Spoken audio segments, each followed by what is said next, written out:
Breaking news. తిరుమలలో ఇద్దరు దంపతులు కూడా సూసైడ్ చేసుకుని మరణించారు. అయితే ఎందుకు సూసైడ్ చేసుకున్నారనే కోణంలో కూడా పోలీసులు దర్యాప్తు కొనసాగిస్తున్నారు. కుటుంబ సభ్యులతో కలిసి తిరుమల దర్శనానికి వెళ్లారు. ఇదే నేపథ్యంలో కుటుంబ సభ్యులు దర్శనానికి వెళ్లిన అనంతరం వారిద్దరూ కూడా సూసైడ్ చేసుకున్నట్లు తెలుస్తుంది. వారిద్దరూ రిటైర్డ్ హెడ్ కానిస్టేబుల్ శ్రీనివాసులు, భార్య అరుణుగా కూడా పోలీసులు గుర్తించారు. రైట్, ఇక ఇదే అంశంపై పూర్తి డీటెయిల్స్ మా ప్రతినిధి దామోదర్ అందిస్తారు. అయితే దామోదర్, వారిద్దరూ కూడా తిరుమలే వారి స్వస్థలంగా కూడా పోలీసులు చెప్తున్నారు. సూసైడ్ చేసుకోవడానికి ప్రధాన కారణాలు ఏంటి, పోలీసులు ఏమంటున్నారు? తిరుమలలోనే నందకం వసతి గృహంలోనే 203 రూమ్ లో రిటైర్డ్ కానిస్టేబుల్ శ్రీనివాసులు, అతని భార్య అరుణ ఆత్మహత్యకు ఉరివేసుకుని ఆత్మహత్యకు పాల్పడ్డారు.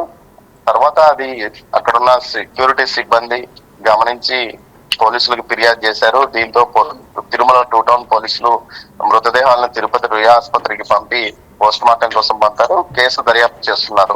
అయితే శ్రీనివాసులకు ఒక కుమార్తె, ఒక కుమారుడు ఉన్నాడు. కుమార్తె, అల్లుడు లండన్ లో ఉన్నారు. కానిస్టేబుల్ గా పనిచేస్తున్న అల్లుడు తర్వాత కుమార్తెతో ఏదైతే శ్రీనివాసులు లాంటి కూతురుతో కలిసి లండన్ లో స్థిరపడ్డారు. వాళ్ళు అక్కడ ఉద్యోగం చేసుకున్నట్టు తెలుస్తుంది. మరోవైపు కుమారుడు బెంగళూరులో సాఫ్ట్వేర్ ఇంజనీర్ గా పనిచేస్తున్నాడు. అతనికి 6 నెలల క్రితమే వివాహమైనట్టు తెలుస్తుంది. మొత్తం మీద కుటుంబంలోని విభేదాలా లేక మరో కారణమా అన్న విషయం మీదనే పోలీసులు దర్యాప్తు చేస్తున్నారు. ఆర్థికంగా ఎలాంటి ఇబ్బందులు లేవని కూడా తెలుస్తుంది. ఈ నేపథ్యంలో వీరు ఎందుకు ఆత్మహత్యకు పాల్పడ్డా అన్న కోణంలోనే దర్యాప్తు సాగుతుంది. 15 రోజుల క్రితమే కుమార్తె, అల్లుడు లండన్ నుంచి వచ్చినట్టు తెలుస్తుంది. కుమార్తె అల్లుడితో కలిసి నిన్న వీరు తిరుమల అయిన తర్వాతనే ఆత్మహత్యకు పాల్పడిన సమాచారం. మొత్తం మీద ఈ ఘటన పైన తిరుమల పోలీసులు దర్యాప్తు చేస్తున్నారు. కుమారుడు కూడా ఏదైతే బెంగళూరు నుంచి తిరుపతికి చేరుకున్నారు. అయితే మొత్తం మీద కుటుంబ కలహాలా లేకపోతే మరో కారణమా అన్న కోణంలో దర్యాప్తు కొనసాగుతుంది. అయితే కుమారుడు అటు కూతురు ఇద్దరు దూరంగా ఉండడం వల్ల ఏమన్నా లోన్లీనెస్ ఫీల్ అయ్యి ఈ విధంగా ఆత్మహత్యకు పాల్పడ్డారా అన్న కోణంలో కూడా దర్యాప్తు సాగుతుందని చెప్తున్నారు. ముఖ్యంగా కుటుంబ సభ్యులంతా దూరంగా ఉండడంతో వీరు కూడా ఉద్యోగం నుంచి పదవి విరమణ పొందిన నేపథ్యంలో చాలా లోన్లీగా ఫీల్ అయ్యి ఈ విధంగా ఆత్మహత్యకు పాల్పడినట్లు కూడా భావిస్తున్నారు. మొత్తం మీద అయితే ఏదైనా కుటుంబ కలహాలా లేకపోతే ఆస్తులకు సంబంధించి ఏదైనా పిల్లల మధ్య ఆస్తులకు సంబంధించిన వివాదాలు ఉన్నాయన్న కోణంలో కూడా దర్యాప్తు చేస్తున్నారు. మొత్తం మీద అయితే తిరుమలలో ఈ విధంగా ఆత్మహత్యకు పాల్పడ్డాన్ని ఎందుకు తిరుమలలోనే వీరు ఆత్మహత్య చేసుకున్నారా అన్న కోణంలో కూడా పోలీసులు తెలుస్తున్నారు. అయితే కొంతకాలం పాటు ఏదైతే శ్రీనివాసులు తిరుమలలో పనిచేయడం వల్ల తిరుమలతో బాగా సంబంధాలు ఉన్నాయి.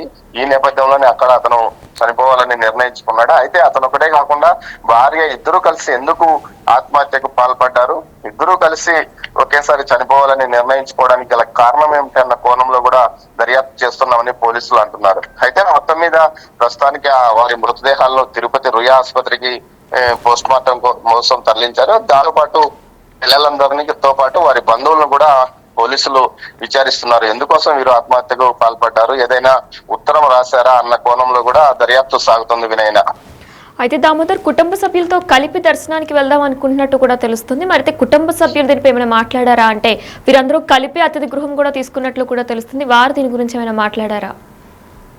వినయన, ఏదైతే వారి కుటుంబ సభ్యులు తమకు ఎలాంటి సమస్యలు లేవని చెప్తున్నారో, ఆర్థికంగా కానీ ఇతర కారణాలతో రెగ్యులర్ గా ఏదైతే కుటుంబ సభ్యులు తరచుగా కలుసుకోవడం, దీంతో పాటు ఫోన్ లో రెగ్యులర్ గా క్షేమ సమాచారాలు తెలుసుకోవడం కూడా జరుగుతుందని కుమార్తె, అల్లుడు చెప్తున్నారు. అదేవిధంగా కుమారుడు కూడా వీకెండ్స్ కానీ 15 రోజులకు ఒకసారి కానీ బెంగళూరు నుంచి వచ్చి తల్లిదండ్రులను చూసి వెళ్తున్న పరిస్థితి. మొత్తం మీద ఎందుకు వీరు ఆత్మహత్యకు పాల్పడ్డారా అన్న కోణం మాకు అర్థం కావడం లేదు. ఎందుకు ఆత్మహత్య చేసుకున్నారో తెలియని పరిస్థితి అని కూడా చెప్తున్నారు. మొత్తం మీద అయితే తెలియని గొడవలు ఏవైనా కుటుంబ సభ్యుల మధ్య కొనసాగుతున్నాయా అన్న విషయాన్ని పైననే పోలీసులు దృష్టి సారించారు. ఆ దిశగానే దర్యాప్తు కూడా కొనసాగుతుందని తెలిసింది. మొత్తం మీద అయితే ఇద్దరు ఏదైతే రిటైర్డ్ అయిన ఏడాదికే అతను జీవితాన్ని చాలించుకోవాలనుకోవడం, దీంతో పాటు భార్యను కూడా ఆత్మహత్యకు ప్రోత్సహించి అతను భార్యను ప్రోత్సహించడా లేకపోతే భార్య అతన్ని ప్రోత్సహించిందా అన్నది కూడా అర్థం కాని విషయం. మొత్తం మీద అయితే ఇద్దరు ఒకేసారి ఆత్మహత్యకు పాల్పడ్డారు. ఈ కోణంలోనే దర్యాప్తు జరుగుతోందని పోలీసులు చెప్తున్నారు. మరోవైపు ఏదైతే కుటుంబ సభ్యుల ఆస్తి వివాదాలు ఏమైనా ఉన్నాయా, వీరిని ఎవరైనా ఏదైనా ఆస్తుల్లో ఏదైనా వివాదాల్లో చిక్కుకున్నాయా అన్న కోణంలో కూడా దర్యాప్తు చేస్తున్నామని తిరుమల 2 టౌన్ పోలీసులు చెప్తున్నారు. వినయన, రైట్, థ్యాంక్ యూ దామోదర్. తిరుమలలో దారుణం చోటు చేసుకుంది. శ్రీవారి దర్శనానికి వచ్చిన దంపతులు సూసైడ్ చేసుకున్నారు. నందకం అతిథి గృహంలో ఉరివేసుకున్నారు రిటైర్డ్ హెడ్ కానిస్టేబుల్ శ్రీనివాసులు, భార్య అరుణ. మిగతా కుటుంబ సభ్యులతో దర్శనానికి వెళ్లిన సమయంలో అయితే వీరంతా కూడా కుటుంబ సభ్యులతో కలిపి శ్రీవారి దర్శనం కోసం వెళ్లారు. అయితే మిగతా కుటుంబ సభ్యులు శ్రీవారి దర్శనానికి వెళ్లిన నేపథ్యంలో వీరిద్దరూ కూడా అతిథి గృహంలోనే సూసైడ్ చేసుకున్నట్లు కూడా తెలుస్తుంది. అయితే మృతులు ఇద్దరూ కూడా తిరుపతి, వాళ్ళిద్దరు స్వస్థలంగా కూడా పోలీసులు గుర్తించారు. అబ్బన్న కాలనీగా కూడా గుర్తించారు. అయితే ఈ ఘటనపై దర్యాప్తు చేస్తున్నారు పోలీసులు. వీళ్ళకి ఎటువంటి కుటుంబ తగాదాలు కానీ ఆస్తి తగాదాలు కూడా లేవని కూడా స్థానికులు చెబుతున్నారు. కుటుంబ సభ్యులు కూడా వాపోతున్నారు. వారికి ఎటువంటి ఆస్తి తగాదాలు లేవంటూ కూడా కుటుంబ సభ్యులు కూడా చెప్తున్నారు. అయితే ఇద్దరు పిల్లలు ఉన్నట్లు కూడా పోలీసులు గుర్తించారు. ఇద్దరు కూడా సెటిల్డ్ అని కూడా చెప్తున్నారు. అయితే మరి ఎందుకు సూసైడ్ చేసుకోవాల్సి వచ్చిందనే కోణంలో కూడా పోలీసులు దర్యాప్తు కొనసాగిస్తున్నారు. శ్రీవారి దర్శనానికి వచ్చిన దంపతులు సూసైడ్ చేసుకున్నారు. తిరుమలలో ఒక దారుణం చోటు చేసుకుంది. అయితే తిరుమలలోనే ఎందుకు ఇలా చేసుకోవాలి అనుకున్నారనే కోణంలో కూడా పోలీసులు దర్యాప్తు కొనసాగిస్తున్నారు. ప్రస్తుతం వీరిద్దరు డెడ్ బాడీస్ ని కూడా ఆసుపత్రికి తరలించి పోస్ట్ మార్టం నిమిత్తం కూడా దానికి తగిన చర్యలు తీసుకుంటున్నారు. నందకం అతిథి గృహంలో ఉరివేసుకున్నారు రిటైర్డ్ హెడ్ కానిస్టేబుల్ శ్రీనివాసులు, భార్య అరుణ. విజువల్స్ కూడా మనం ప్రస్తుతం చూస్తున్నాం బిగ్ టీవీ లైవ్ లో. అయితే మిగతా కుటుంబ సభ్యులందరూ కూడా దర్శనానికి వెళ్లిన సమయంలో వీరిద్దరు కూడా ఈ దుర్ఘటనకు పాల్పడ్డారు. మృతుల స్వస్థలం కూడా తిరుపతిలోని అబ్బన్న కాలనీగా పోలీసులు గుర్తించారు.